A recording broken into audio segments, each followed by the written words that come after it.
We're headed toward an exciting, all-renewable energy future. Wind and solar will power the world of tomorrow. And tomorrow isn't far off. It's time to wake up. You're having a dream. Here's the reality. Oil, natural gas, and coal provide 84% of all the world's energy. That's down just 2 percentage points from 20 years ago. And oil still powers nearly 97% of all global transportation. Contrary to headlines claiming that we're rapidly transitioning away from fossil fuels, it's just not happening.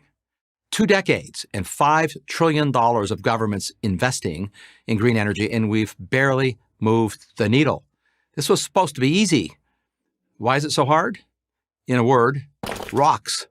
To get the same amount of energy from solar and wind that we now get from fossil fuels, we're going to have to massively increase mining by more than 1,000%. This isn't speculation, this is physics. Copper, iron ore, silicon, nickel, chromium, zinc, cobalt, lithium, graphite, and rare earth metals like neodymium. We need them all. And then those metals and materials have to be turned into motors, turbine blades, solar panels, batteries, and hundreds of other industrial components.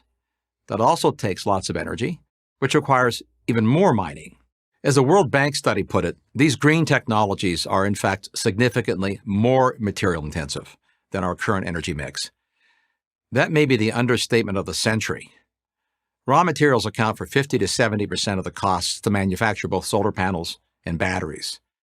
Until now, it hasn't really mattered that much because wind and solar still account for only a few percentage points of the global energy supply. They're an applause line for environmentalists, not a major energy player, and it's unlikely they will be in the foreseeable future. But for the sake of argument, let's say we sharply ramp up mining. Where would these new mines be located? Well, for one, China. That country is today the single largest source of most of our critical energy materials. The United States is not only a minor player, but is dependent on imports for 100% of 17 critical minerals. Do we want to give China more political and economic leverage? Europe has made itself dependent on Russia for 40% of its natural gas. How well has that worked out? Ironically, we have all the minerals we need right here in North America. But good luck trying to get them out of the ground. Proposals to build mines in the United States and increasingly almost everywhere else meet fierce opposition, if not outright bans. To give just one example, in 2022, the Biden administration canceled a proposed copper and nickel mine in northern Minnesota. This was after years of delays navigating a maze of environmental regulations. And yes, the same environmentalists and green-leaning politicians who tout all the benefits of electric cars are the same people who make mining the materials essential to build those cars, like copper and nickel, all but impossible. Try to square that circle. So far, we've only talked about today's energy needs. What about tomorrow's? Future energy demand will be far greater than today's. That's been true for the entire history of civilization. The future will not only have more people, but also more innovations.